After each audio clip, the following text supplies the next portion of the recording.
أسوأ سؤال جالي من ساعة ما ابتديت أعمل كونتنت، هو أنت بتقبض كام؟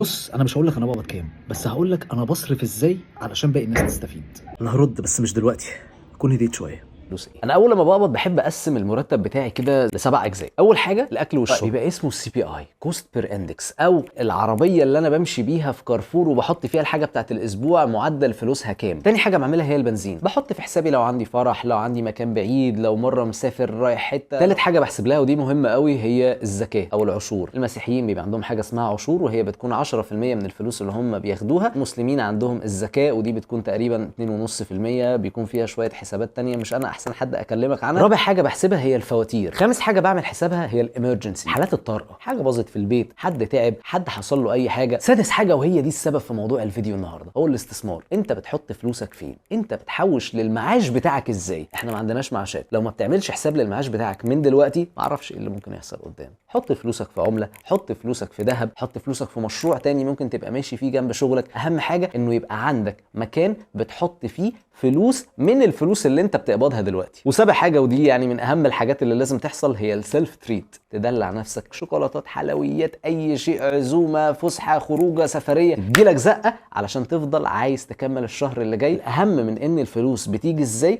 هو انك بتوزعها ازاي. عملت لايك وفولو ولا لسه؟